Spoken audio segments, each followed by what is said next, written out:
A short hike is one of the only games I can recall which recreates the sensation of the summertime as experienced when you're a kid. There's plenty of movies and books about that kind of thing, sure, exploring the summer as the place where the real growth occurs in a kid's life, but they've always been a little too densely plotted and fast paced to ring true to me. Sure, summer vacation might be full of activity for some kids, and maybe your memories of summer involve family vacations, summer camp, what have you, but what I mostly recall when I think about my summers as a kid is slowness. No school, few responsibilities, just wide open days of leisure, and an associated pleasant lethargy alongside it. You're a little more tired on your off days when you have nothing planned, you know? You sleep in, you drowse through the day, you might be enjoying yourself, but you're kind of sluggish. Mad sleepy time bear vibes. Now, granted, part of this is colored by me living most of my life in Florida, where starting a game of neighborhood touch football in August might as well be considered attempted homicide, but, you get what I mean. Those summers were defined by empty space and time. A short hike is a game which seeks to recreate that particular feeling. I don't know if you can call cozy games a genre per se, but they're definitely a sort of general concept that's picked up a lot of steam over the past few years, probably owing specifically to the release of Animal Crossing New Horizons during peak COVID anxiety in March of 2020. It'll come as a tremendous surprise, I'm sure, that it's not something that typically interests me, at least not in the format it's usually found. Animal Crossing appears to be a game mostly about decoration, and given that my apartment is furnished like a particularly comfortable prison cell, I'm not really compelled to try it. I've heard great things about Harvest Moon and Stardew Valley, but they're mostly about farming, and I disagree with mixing backbreaking agricultural labor with my leisure time on principle. A lot of these cozy games are kind of like that, actually. Simple, repetitive, and usually somehow connected to the everyday chores we play video games specifically to avoid, which might be one of the reasons I've never been a fan. A short hike, though, is different in that it's a cozy game which is centered purely around leisure activity, and in a greater sense is a game that's really about doing nothing at all. This isn't a knock against it. In fact, I think A Short Hike is far and away the best cozy game I've ever played, and I think it could be a great model for how this idea could be executed in the future. The sole designer behind this game, Adam Robinson Yu, developed and marketed this game primarily on its limitations. It's very small, you can 100% it in just a few hours. It's very limited in terms of variety of interaction with the game world. There's nearly zero mechanical skill required to complete the game's main objective, and there's absolutely no fail state. This is a game with a very small scope and no real mechanical depth to it. But what it does have instead is a rigorous focus on its goal, owing to the skill of the designer and the deliberately restricted time frame it was built in. In his GDC talk, Robinson Yu explains that the initial version of the game was developed and released in about 3 months, which I think was ultimately to its benefit. It's easy to think that things can always be bigger and better with more development time, but A Short Hike's biggest asset is its razor-sharp understanding of its central features: movement, exploration, atmosphere. If you could do any more in the game than you can now, it might be a bigger or even deeper game, but it would as a whole be lesser for it. Moreover, it's a game that is mechanically and atmospherically fully in sync with itself. The only things you can do in A Short Hike are those that reinforce the whole idea of the game. There's a perfect continuity to the whole experience. There are games that are bigger, deeper, more mechanically interesting, and that I even like more, but I've rarely seen a game as tightly designed and complete as A Short Hike. It is a whole and irreducible experience. It's a game that helps to retroactively justify the whole indie micro game niche, because it serves as one of the best explanations for how a deliberately limited design space can be leveraged to create something special. The game's story is as small and functional as the rest of it. You're Claire, you're a small bird, you're on summer vacation, and you're waiting for a phone call, but the only place you can get reception is at the pinnacle of Hawk Peak. Thus, time to take a short hike, get to the top, clear 50 Uber Eats coupon emails from your notifications, and take your call. The limiting factor, your ability to climb.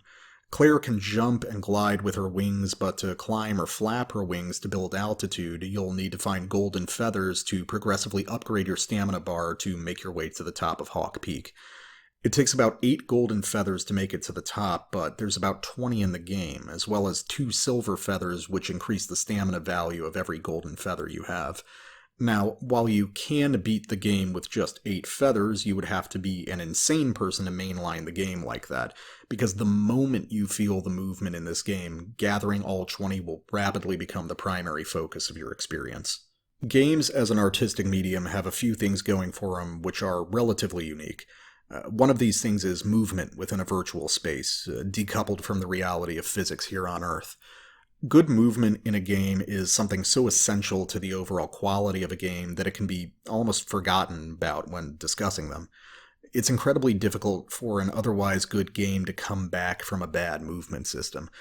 Furthermore, movement isn't really a solved problem in game design in the way controls in various genres essentially are.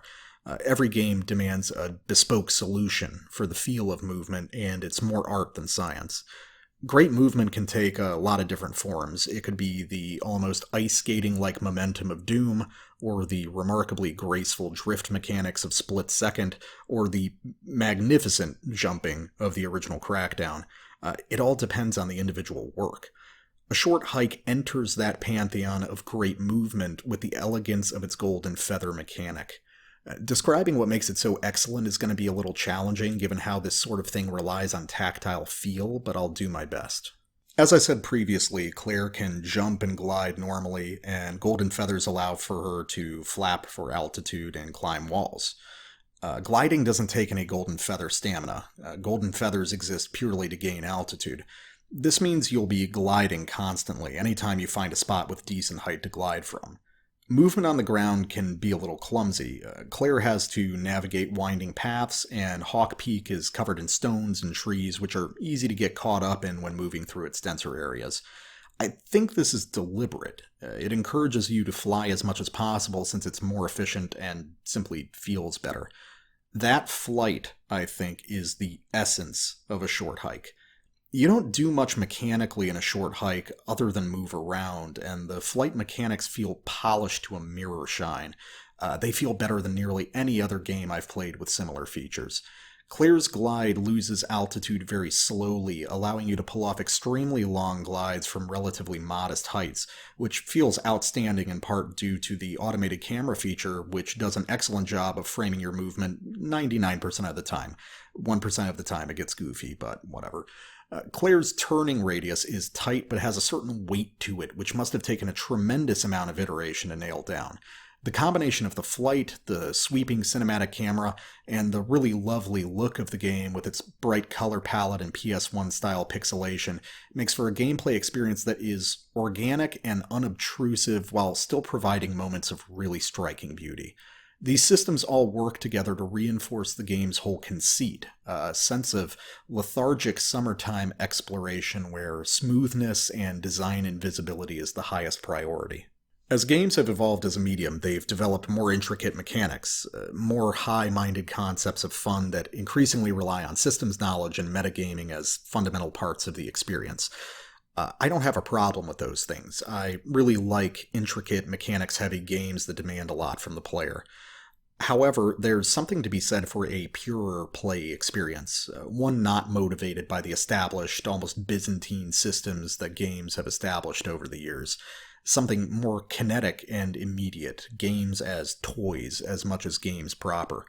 A Short Hike splits the difference between these ideas by allowing all of its content to feed directly into its center. The movement is a pure experience of play. Climbing and gliding around Hawk Peak is a joy in and of itself, but the other activities around the island all contribute to it by rewarding you with additional golden feathers for engaging with its mini-games, collectibles, etc. And as you collect more feathers, new opportunities open up to create new routes around the island, move around more efficiently, and enjoy more of the flight mechanics. Sure, you're trying to get feathers to reach the pinnacle, but the real drive's for more of that delicious or even sensual movement. It really only takes an hour or so to gather sufficient feathers to summit the mountain, substantially less if you're speedrunning, but a lot of the pleasure of a short hike comes from being prone to distraction. Robinson Yu designed the island with a brilliant sense of density and pacing. You're never more than a screen away from some collectible, a landmark, or an NPC to have a cute conversation with. A short hike hinges on you, as the player, allowing yourself to be blown this way and that into various activities. Everything in the game plays with a light touch. There's never any sense of urgency, be it for the main task of climbing or any of the collectibles or bite-sized side quests that litter the game. This allows you to pursue these things as they come up naturally. No need to specifically seek out seashells, rubber flowers, what have you. In this way, your natural inclination to explore governs your activity, not the completion of objectives, which helps to keep the game a natural experience rather than one governed by a specific mechanical requirement. The purest expression of fun, movement, and exploration is always kept at the very forefront of any of the side tasks, and all of them are essentially just different shades of those same ideas. The single verb of this game is go, and it's impressive the amount of juice you manage to get out of it given how minimal the interactive components of the game are. I'm going to take a shot in the dark and say one of the higher level influences here might be the Yakuza series. That's a series that's regularly lauded for its small but densely populated open world structure, filled to the brim with handmade content, in contrast to the bigger, emptier open worlds jam-packed with procedurally generated schlock that everyone hates but keep getting made because no one will stop fucking buying them. The problem with the latter is that no matter how much Ubisoft checklist content populates them, they never feel like a real place. They're populated exclusively by quest givers and filler NPCs that can't be interacted with. A short hike has a relatively small cast of characters, but you can interact with all of them, and even if they don't have a mechanical function, they have personality. All these charming little animal characters dot the landscape at regular intervals, going about their business but stopping just for a moment to talk to you. The relative brevity of the conversations is a tremendous asset here.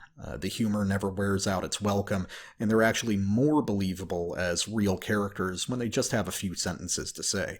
Conversations in the real world aren't big blocks of text like in modern RPGs. They're compact and straightforward. So, as a result, Robinson U has made a more convincing and believable world because it's smaller and more restrained. Like interactions with the characters, the various side activities are fun, compact little adventures, usually based around, again, movement and exploration. But they also work as tiny stories that work to accentuate the goofy personalities of all the characters. There's a great little boating minigame with a silly story attached to it. The momentary rug pull of the seashell collection quest is really cute. And Beach Stickball, well, if you're not already playing it, you're not going to make it. These are all tiny things, started and completed in 5 minutes or less usually, but they're perfect little islands of content to break up the longer sections of exploration. A lot of them just encourage you to learn the map and appreciate the landmarks for what they are rather than mere orientation devices like the story of the insecure painter, the parkour races, or the marathon runners jogging around Crater Lake. When combined with the genuinely wonderful soundtrack provided by Mark Sparling, which dynamically switches tracks based on island location, there's a tremendous amount of variation in mood across a very small space, from the leisurely summertime pleasure of Sid Beach to the darker, stormier area near the graveyard, and the simultaneously wistful and adventurous vibe of the snow-capped region near Hawk Peak proper. The design of the island map itself, with its winding circuitous paths, allows these pseudo-biome changes to feel natural and earned, and even when you're essentially able to break pathing with a surplus of golden feathers, the transitions never have the abrupt, immersion-crushing quality of many other open-world games. A short hike is a clinic on how to establish and maintain atmosphere while still providing variation. And atmosphere is really what the game is about. This is a cozy game, after all. We're here for vibes, first and foremost. I said earlier that few games feel as complete as a short hike does, and I really mean that. There's not a lot of games out there which manage to wed their mechanics, structure, and art assets together so neatly. A cozy game is almost by definition mechanically light, so what mechanics exist need to be fine-tuned, seamless, and pleasurable for their own sake.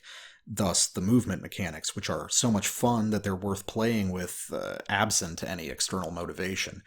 So this impulse to play with the movement induces exploration, further aided by the map design, which always puts new things just within view, encouraging the player to move deeper into the island. While exploring, you encounter NPCs with their own little tasks and collectibles, which themselves encourage further movement and exploration. And the rewards they offer are nearly always directly connected to offering new opportunities for movement, be they golden feathers, the boat, or the rubber flowers, which provide Claire a big jump to start a long glide. Every aspect of the game works in concert to reinforce the primary experience of playing it. None of the side tasks feel artificially grafted on, either. They're all the sort of thing you'd expect to do on vacation: boating, fishing, hiking, and hanging out with your friends. Unlike other cozy games, the primary gameplay loop is concentrated on relaxation itself, not a gamified take on some sort of menial labor.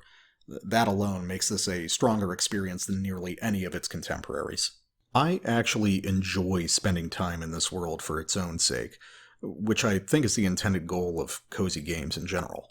It's almost fully divorced from the vicissitudes of reality, barring the ending, but even that phone call with Mom suggests something important for Claire, and by extension, the player. Hawk Peak is a place removed from the troubles of everyday life, an idealized vacation destination in the same way that a short hike functions as a vacation destination away from other games.